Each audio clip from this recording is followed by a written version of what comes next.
باشه من بدم تو همه چیت خوبه، ولی نسل شما منفعل میمونه، فقط بقیه رو مقصر میدونه. اتفاقا نسل ما دنبال اتحادن. تو قبل اینکه بخوای ما رو ول کنی و سریع مدرسه پاتو ببری، با کدوم کما مشورت کردی؟ اعتماد میکردی اگه بلدی؟ همینه نسل شما همیشه فکر میکنه که دقیقاً درباره همه چی میدونه. چه اشکالی داره نه تو رو مدیر و مدرسه وایسی نه بشینی خونه؟ تیم بودیم ما، جمع بودیم ما. یاد رفته که نقشه کیچی بودش تکلیه توی کاری کرده که رو زل هممون خستگی میمونه. فکر کن مردم، نه لازمه گوش کن. فکر کن معلم محبوبتون توی یه حادثه پود شد. چه کاری هست؟ یه روز صبح میرین توی مدرسه میبینین اعلامیه زدن. ادامهش چی میشه؟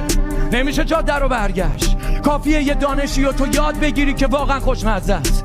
دیگه هر چقدر بخوان حذفش کنن، ردش کنن، پاکم کنن هست. منم یه چیزای خوبی یادتون دادم که با گچ و تختم. همین که الان تو رو به رومی و نقدم میکنی، بارم و بستم، خیالم راحت، کارم و کردم. ببین من راهم و رفتم،